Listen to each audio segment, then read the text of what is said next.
Hello everyone, welcome back to another video. This video is the first in a series I'm calling Seed Analysis, where I use the names of big players in the Minecraft community to generate a Minecraft world seed, which I then explore and share the interesting things that I find. Today we are starting with GeorgeNotFound, but there will be many more, so make sure to subscribe so you don't miss the next one, and comment below who you want to see next because that will influence what I do for the next video. Also check the description for the numerical version of this seed.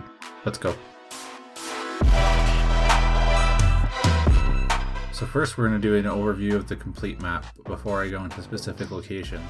This large map consists of 4 maps with the level 3 zoom. This means that the map you see here covers an area of 128 by 128 chunks, which is 2048 by 2048 blocks. For our purposes I'll be referring to the 4 quadrants of the map, northwest, northeast, southwest, northeast, as labeled here.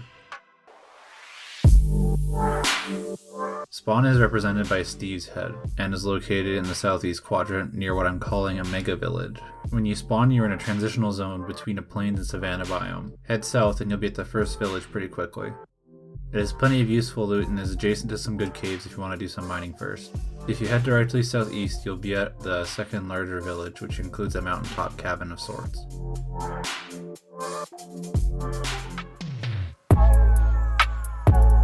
Okay, this is by far my favorite part of this seed. This crazy mountain range has the tallest naturally generated mountain that I've ever seen in Minecraft. The tippy top is wide 223, which is crazy since you are only like 24 blocks away from the world height limit. It makes me want to build a base way up there into the side of the mountain, though without mods it'd be kind of a pain to get up and down. Anyway, if you want to settle down somewhere nice here with a view of these mountains, there are 2 villages seen here and here on the map that both have spectacular views of the mountain.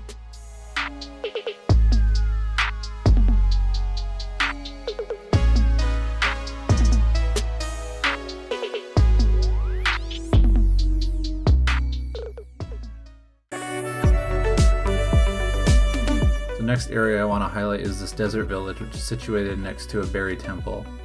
It would be a good place to set up if you wanted to try and excavate the temple, kind of like an archaeological dig site.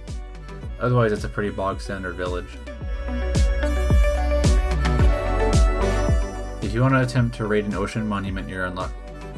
There's one right here in the northwest quadrant with a village nearby.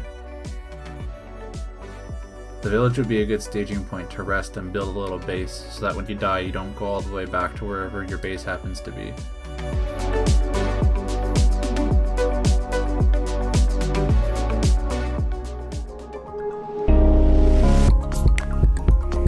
Each seed is rated according to the same criteria to get a final score. The categories are resources near spawn, biome variety, nearby structures, and cool locations. Each category is out of 10 for a total of 40 points, and this is how all the seeds will be scored. For GeorgeNotFound I gave it a 7 out of 10 for resources near spawn. There are a lot of basic resources and food provided by the villagers at spawn and more underground in the cave system. For biome variety it gets a 3 out of 10 because it only really has 3 types of biomes: savanna, plains, or desert. For nearby structures it gets an 8 out of 10. There are so many different structures on the map to go explore and loot. I purposely chose not to show some of them because I want you guys to actually go do it and have a fun time. There's a lot more on this seed to explore than some of the others that I've cataloged so far. Finally, for cool locations I gave it a 6 out of 10. That gigantic mountain is just such a rare sight, and to generate at that height is really cool, but it's the only uber cool location on the map. So this means the rating for the seed GeorgeNotFound comes to 24 out of 40. It was really hampered by a lack of biome variety, but for now it is the only seed on the leaderboard, so it rests comfortably in first place. In the description is an Imgur link to the map so that you can save it and use it as a reference point while you're exploring this seed. If you liked the video, make sure to hit the like button and subscribe so you don't miss the next one. If there's anything you want to see next time that I didn't include in this analysis, let me know in the comments below and I'll consider adding it to the next seed analysis. I'm always looking to improve, so thank you if you choose to give feedback. Adios.